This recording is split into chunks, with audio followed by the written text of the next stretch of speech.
오늘 이 시간 우리 함께 하신 우리 모든 우리 성도님들에게 언제나 함께 하시며 우리가 알지 못하는 곳 그리고 알지 못하는 사이 우리를 위해서 일하시는 이 하나님의 은혜와 위로와 힘과 능력과 평강이 넘치시기를 주의 이름으로 축원드립니다. 창세기 1장부터 11장까지 이 말씀 가운데 여러 가지 특징, 족보가 있다든지 아니면 하나님의 어떤 그런 심판 또는 태초에부터 시작된 하나님의 계획 이런 것들이 특징이겠지만 또 다른 특징이 하나 있다면 바로 뭐냐면 성경의 여타 다른 성경에 비해서 하나님을 믿는 사람과 그렇지 않은 사람을 아주 극명하게 대비시켜 보여주고 있다라는 점. 굉장히 아주 극명하게 대비시켜 보여주면서 동시에 각각에 따른 즉각적인 하나님의 대응을 보여준다라는 점입니다.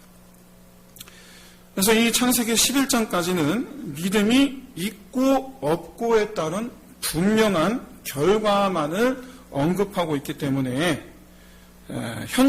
지금 현재 내 모습이 어떠냐에 따라서 심판을 받을 자, 상을 받을 자로 나뉘는 것처럼 느껴지는 것이 사실입니다.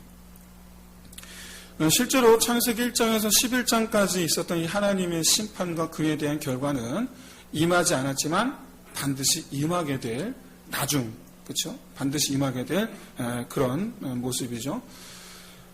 그런데 이 창세기 이 12장부터는 죄인일 수밖에 없는 사람, 그리고 연약할 수밖에 없는, 그래서 하나님이 요구하시는 그런 강한 믿음의 소유자가 아닌 사람을 어떻게 이 위대한 믿음의 사람으로 세워가시는가를 보여줍니다. 창세기 12장부터. 그래서 아브라함, 이삭, 야곱에게서 너무나 당연한 말이지만 그들의 인간적인 모습들을 보여주고, 그런데 이런 이들을 하나님께서 어떻게 우리가 알고 있는 그런 위대한 믿음의 족장으로 거듭나게 하시는지, 어떻게 그들이 믿음을 잃어버렸을 때에 신앙을 회복시키시는지 그 과정을 보여줍니다. 아시겠지만 아브라함과 이삭과 야곱 셋 다 믿음이 충만할 때가 있고 정말 그야말로 나락에 떨어질 때가 있고, 항상 이렇게 쭉 우리가 알고 있는 마치 언덕백에 올라가는 것 같은 그런 그래프가 아니고 올라갔다 내려왔다 올라갔다 내려왔다 하거든. 올라갈 때 문제가 없는데 그럼 내려갔을 때 어떻게 올리시느냐, 이거를 보여주는 게 바로 창세기 12장 이후의 이 말씀입니다. 그런 점에서 오늘 이 시간 우리 함께 하신 우리 모든 성도 여러분들께서는 여러분 자신의 이 믿음의 향상을 위하여 말씀하시는 이 하나님의 음성 여러분이 들으시고 마음으로 순복함으로 장차 커다란 믿음의 족적을 남기는 주의 종들 다 되시기를 주의 이름으로 축원드립니다. 우리는 이 신앙생활 하다 보면 종종 시험에 빠집니다. 시험에 빠지게 하는 것도 이유도 여러 가지가 있습니다. 그런데 그 중에 가장 대표적인 것을 꼽으라 한다면 하나님께서 함께 하신다고 하셨는데 왜 상황이 점점 안 좋아지느냐? 왜? 하나님께서 함께 하신다고 하는데 왜 상황이 안 좋아지느냐? 그리고 나름 우리가 하나님께 응답을 받고 그 직장에 갔는데, 나름 응답을 받고 개업을 했는데, 거기 갔는데 왜 나를 여기에 보내셨는지 모르겠다 라는 말이 나올 정도로 이런저런 어려움을 우리가 겪게 되면서 이렇게 또 시험에 빠지게 됩니다. 우리 생각에 하나님께서 함께 하시면 무엇이든지 잘 풀려야 하고 탄탄대로여야 하고 또 분위기 좋아야 되는 거 아닙니까? 가서 좋은 사람 만나고 그래야 되는 거 아닙니까? 뭐든지 보게 되는 과정이 있어야 되는 거 아닙니까? 하나님 함께 하시면 그래야 되는 거 아닙니까? 그런데 이 성경에서 하나님께서 함께 하신다, 임마누엘이죠. 함께 하신다라는 이 의미는 하나님과 사람 사이 상호작용에 대해서 사실은 말씀하시는 겁니다. 이게 상호작용이에요. 하나님 편에서만의 것이 아니에요.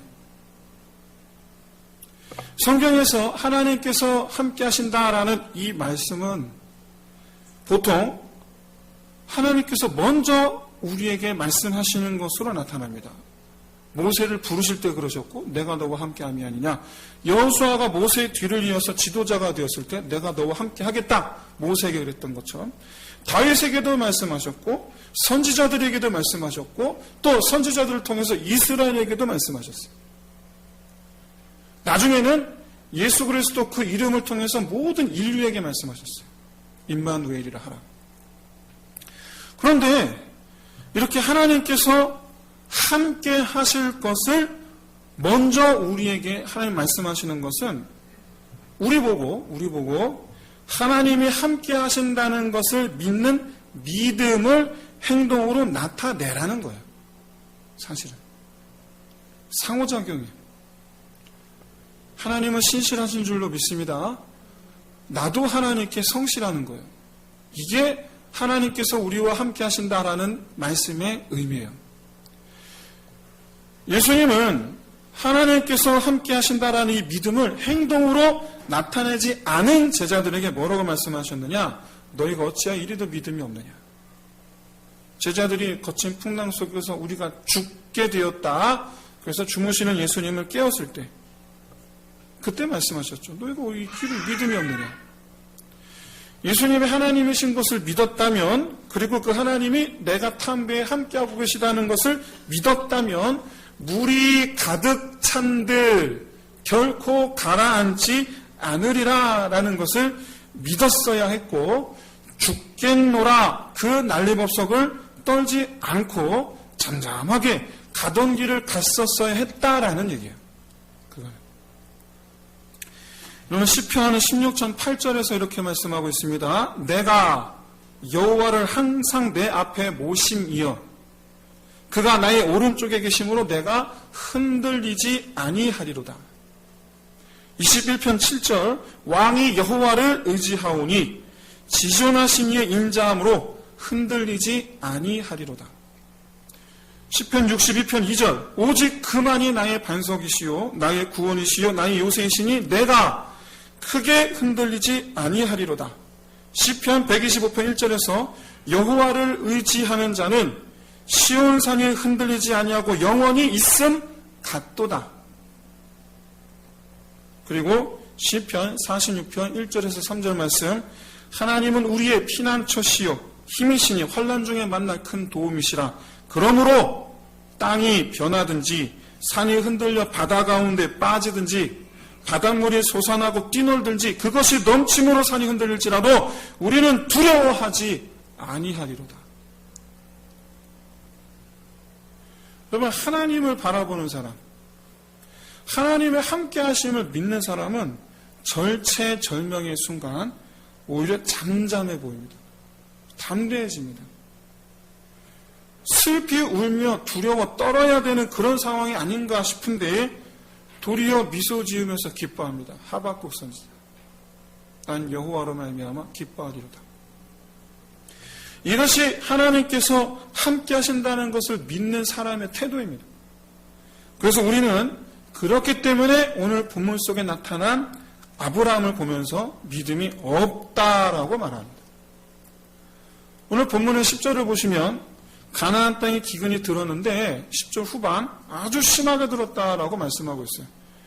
무슨 얘기냐면 땅에 목초가 없다라는 얘기예요. 땅에 풀이 없어요. 아브라함이 뭐하는 사람입니까? 유목민이에요.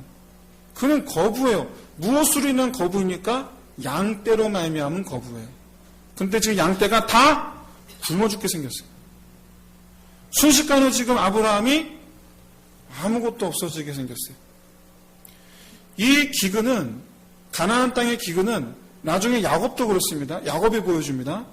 기근 때문에 가나안 땅에 기근이 들었을 때에 아브라함도 그렇고 이삭도 그렇고 야곱도 그렇고 이게 민감하게 반응하는 이유가 바로 뭐냐면 우리가 끝났다라는 걸 주는 거예요. 우리가 지금 끝났다. 공포예요. 사느냐 죽느냐 공포예요. 사느냐 죽느냐. 근데 문제는 아브라함이 지금 가나안 땅에 오자마자 기근이 왔다라는 사실이에요. 아브라함이 기근이 오자마자. 가나안 땅에 오자마자. 한때 유명했던 내가 이러려고 여기 왔나. 그쵸? 내가 이러려고 여기 왔나. 성경에서는 아브라함이 하나님께 불만을 가졌다고 전혀 말씀하고 있지 않습니다. 다만 그러나 이런 아브라함 입장과 같은 그런 비슷한 경험 우리도 많이 하잖아요. 많이 하잖아요. 응답인 줄 알고 갔는데 응답인 줄 알았는데 내 눈으로 볼 땐 아니야. 기근이요. 당장 죽게 생겼어요. 그래서 우리는 왜 하나님은 아브라함을 가나안 땅에 불러놓고 곧바로 기근을 주시느냐, 우리가 그렇게 생각할지도 모릅니다. 그러나 그러면 아브라함이 맞이한 가뭄은 누군가 의한 것도 아니고 하나님에 의한 것도 아니고 억지로 막을 것도 아니고 그냥 자연스럽게 발생한 일이에요. 우리가 회사에서 직장에 들어가서 경험하는 일은 어느 직장에나 다 있는 일이에요. 개업해서 경험하는 일은 어느 건 다 경험하는 일들이에요.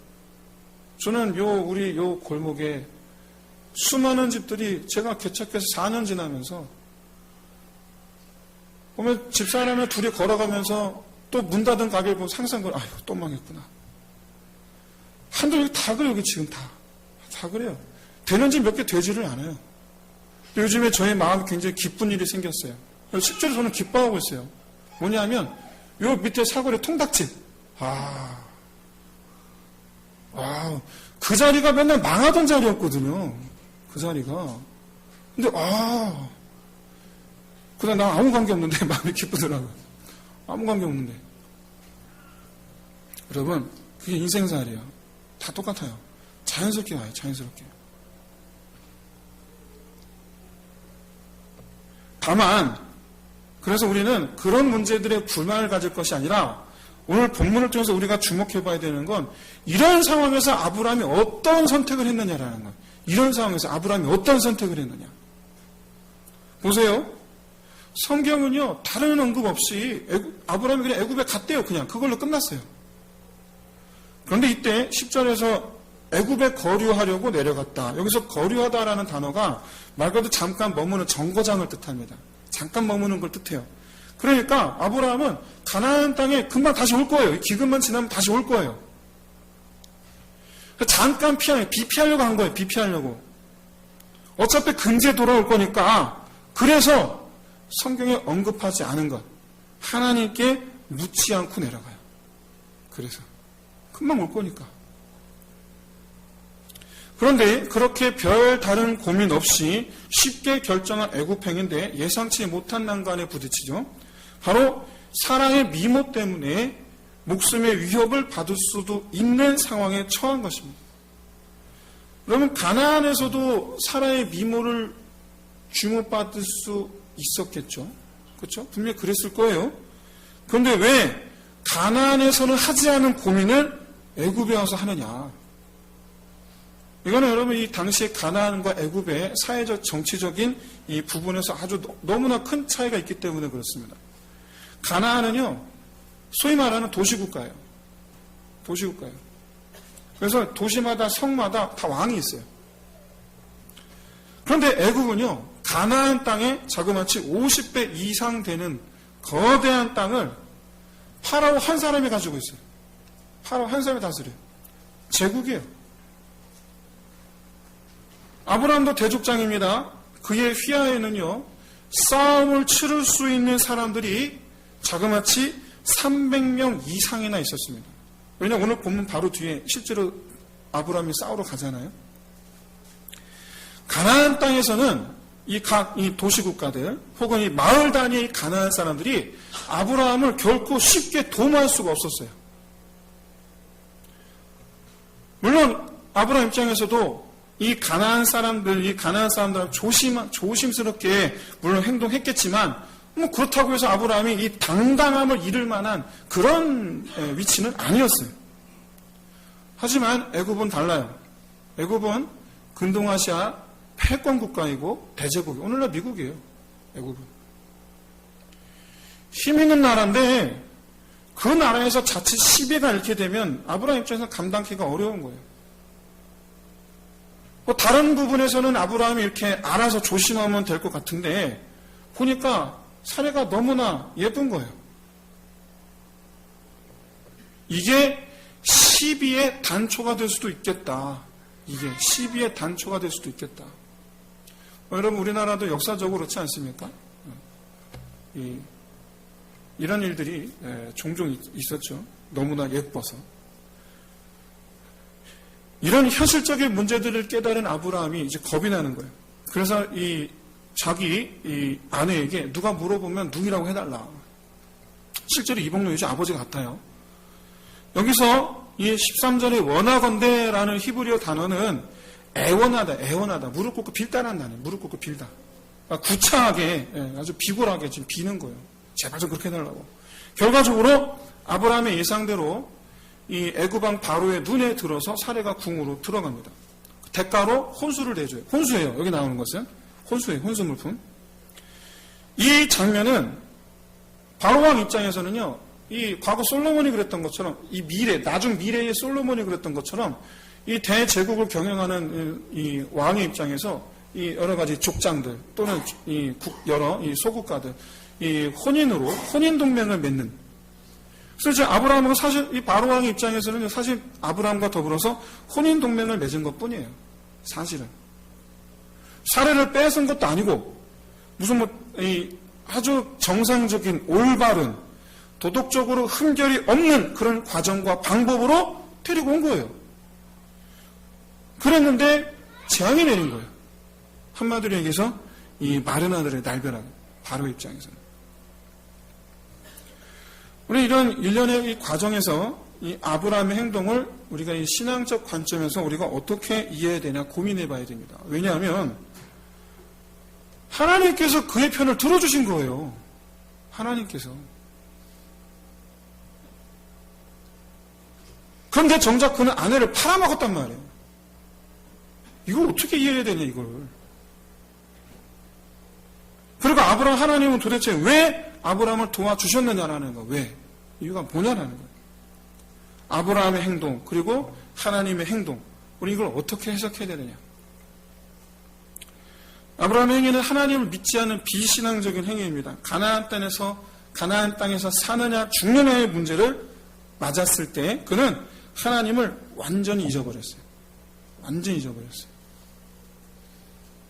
마치 이 불난집에서 출구를 찾는 것 외에는 다른 생각을 전혀 하지 못하는 사람들 같아 보였어요. 그는 사는 거에만 몰입했어요. 사는 거에만.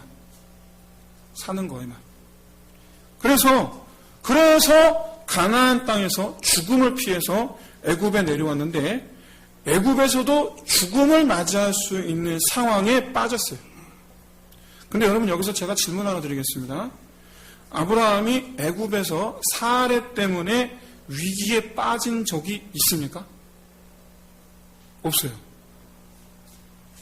그러면 누가 실제로 아브라함에게 네 아내를 내어놓으라고 살해, 협박, 위협을 한 적이 있습니까? 없어요. 그런 일 없어요. 그러니까 지금 아브라함은 혼자 하려는 거예요. 혼자서. 죽을까 싶은 염려가 온 정신을 지배하는, 일어나지도 않은 일 때문에 지금 자기 아내 치맛단을 붙잡고 빌고 앉아 있는 거예요. 무슨 얘기냐? 공포가 온 정신을 꽉 사로잡고 있는 거예요. 공포가. 내가 저 먼 갈대아 우르에서 떠나서 여기까지 와서 죽겠구나. 이런 공포감이 우리 안에 자리할 때 여러분 한 가지 특징이 있습니다. 바로 뭐냐면 하나님을 못 봅니다. 하나님 안 찾아요. 현재 이 아브라함 입장에서는 마음이 급해요. 여러분 살고 죽는 문제만큼 시급한 일이 어디 있습니까? 살고 죽는 문제만큼이야말로 정말 빠른 판단이 필요해요. 빠른 판단이 필요하단 말이에요. 빠른 판단이. 그래서 어떤 분은 급하기 때문에 기도할 시간이 없다라고 말합니다. 너무나 급해서. 빨리 해야 되니까. 그런데 어떤 분은 급하니까 기도한다고 말씀해요. 급하니까 기도한다. 그러면 여러분 우리가 신앙의 눈으로 볼 때에 어떤 사람의 믿음이 있다라고 여러분 우리가 말할 수 있겠습니까? 어떤 사람의 믿음이 있다. 여러분 믿음은 하나님의 살아계심을 믿고 하나님의 실제적인 역사를 믿는 거예요. 눈에 보이지 않아도 일하고 계시네. 내 눈에 보이지 않아도. 그런 의미에서 아브라함은 지금 믿음을 잃어버렸어요. 우리도 이렇게 아브라함처럼 믿음이 시험당할 때가 참 많습니다. 시급한 일, 화급을 다투는 일, 사느냐 죽느냐 갈림길, 당장 뭐라도 하지 않으면 안심이 되지 않는 그런 상황들. 그때마다 우리는요 하나님 없는 사람처럼 행동하다가 나중에 이 드러난 결과에 그때도 뒤늦게 가서 자책할 때가 참 많아요. 나중에 가서 내가 그때 왜 그랬을까? 근데 여러분 이런 믿음 없는 행동이 더 큰 문제로 비화되는 경우가 있는데 바로 뭐냐면 하나님 의지하지 않고서도 문제를 해결했을 때예요. 왜냐하면 그렇게 하나님 의지하지 않고서도 문제를 해결하면 이후로 더 하나님을 안 찾아요. 더. 그래서 어떤 경우는 하나님의 문제를 꼬아버릴 때가 있어요. 그럼 그건 어떤 신호죠? 나한테 오라는 신호예요. 나한테 오라는 신호.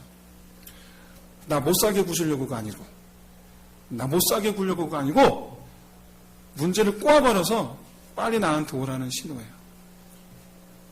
그리고는 그래서 하나님은요, 사람이 할 수 없는, 우리가 도무지 예상, 생각할 수 없는 그런 방식으로 해결해 버리시잖아요. 왜 방해하기도 하시고 왜 해결해 주시기도 하십니까? 그 이유가 뭡니까?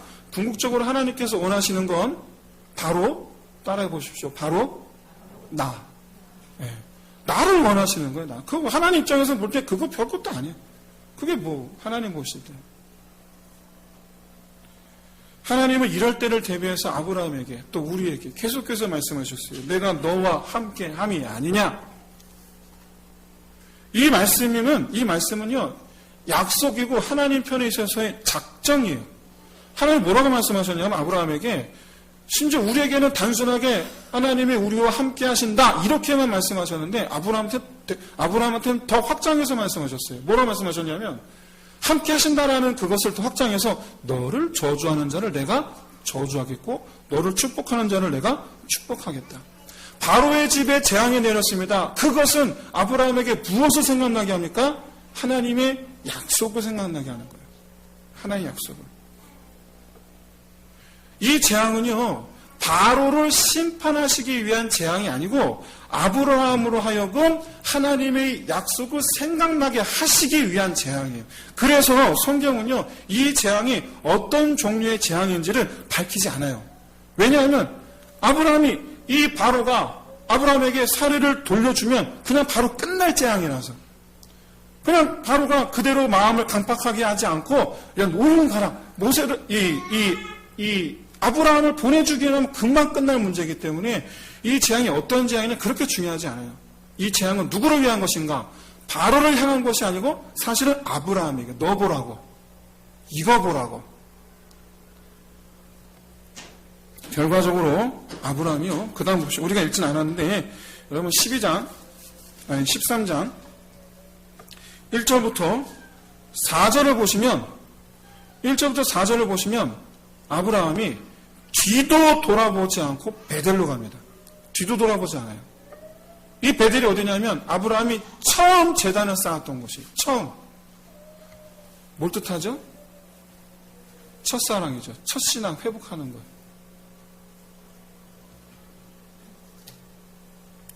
아브라함이 잃어버린 신앙을 회복하는데 그 회복하는 속도가 정말 빨라요. 정말 빨라요.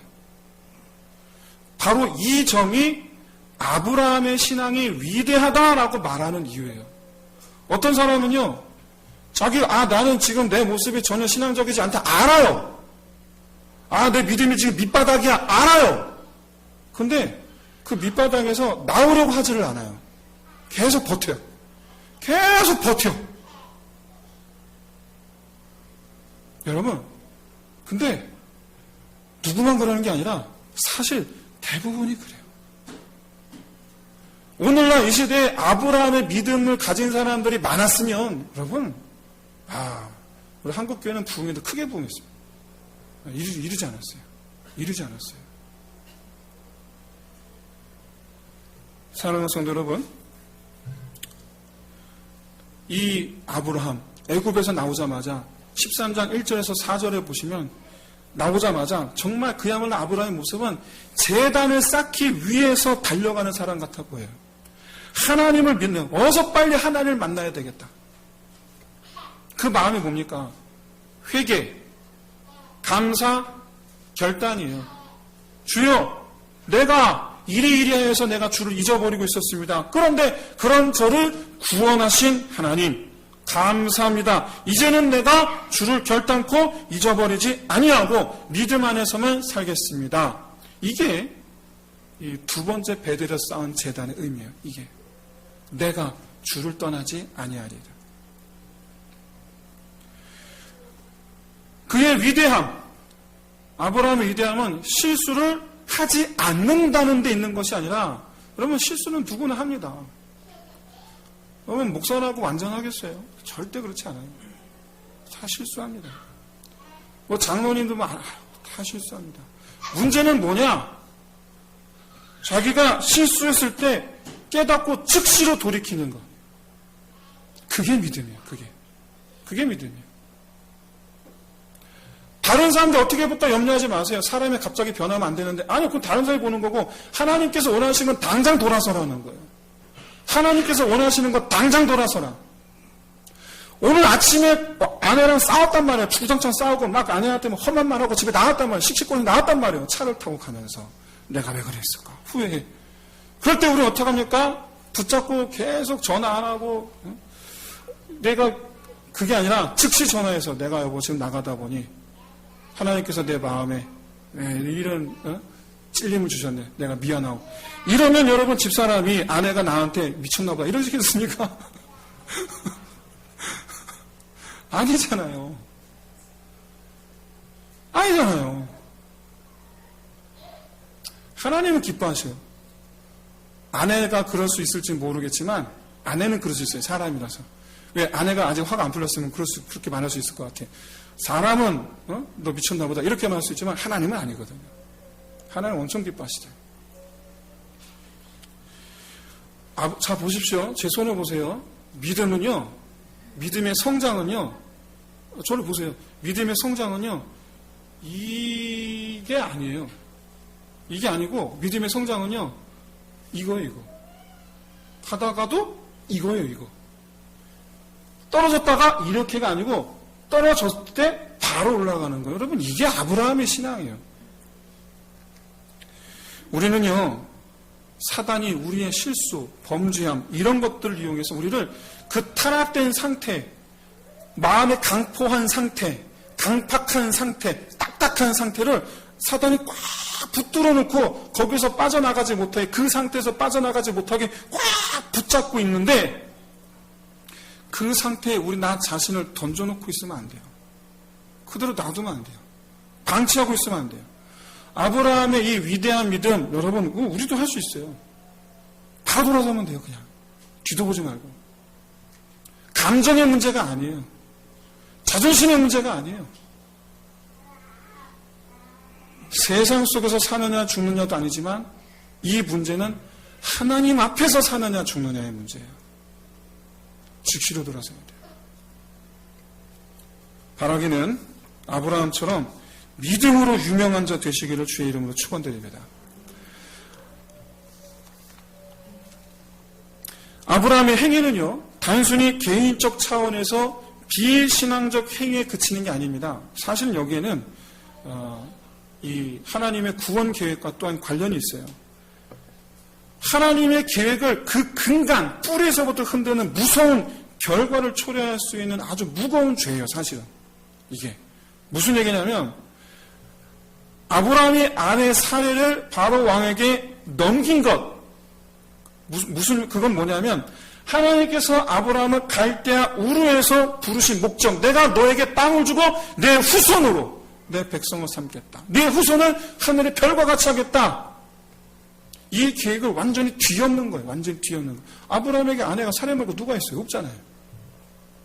없잖아요. 사례는요, 아브라함이 갈대아 우르를 떠날 때에 그의 아내로서, 즉 하나님께 약속하신 후손을 낳을 자로서 하나님의 이 언약에, 하나님의 계획에 포함된 사람이에요. 사실은 이 사례는 아브람만이 하나님의 언약의 당사자가 아니고 사례도 언약의 당사자예요. 사실은. 그렇기 때문에 이 사례를 안에 바로에게 넘어준 것은 하나님의 계획을 지가 지 손으로 완전히 뭉그러뜨리는 행위예요. 여러분, 이렇게 사례를, 여러분, 아브라함 엄밀히 말해서 첫 번째로 아브라함의 신앙 회복을 위해서 바로의 집에 재앙을 내신 것이지만, 한편으로는 사실은 또한 사례를 위해서요. 사례 본인이 언약 당사자니까. 그래서 성경이 이렇게 말씀하고 있어요. 사례로 인하여. 이것은 사례를 위하여예요. 히브리어로. 하나님의, 근본적으로 하나님의 인류 구원 계획, 하나님 나라를 세우신, 태초부터 세우셨던 하나님의 나라를 세우시려는 이 하나님의 계획을 하나님께서 주권적으로 지속해 나가기 위해서. 그래서 사례를 건져내신 거예요. 여기서 우리가 주목해야 될 점은 아브라함이 언약을 먼저 깼다라는 사실입니다. 아브라함이 먼저 언약을 깼다. 그런데 아브라함은 하나님께서 약속하신 땅 버렸어요. 하나님께서 약속하신 후손 자기 손으로 끊어버렸어요. 그런데 성경 어디에도 아브라함을 질책하신 내용이 없어요. 어디에도 없어요. 아브라함의 요청이 없어요. 아브라함 기도하지 않았어요. 아브라함이 요청하지 않았는데도 불구하고 하나님께서 직접 그 모든 걸 다 제자리로 돌려놓으셨어요. 아브라함까지도 아브라함이 있어야 할 자리로 되돌려 놓으셨어요.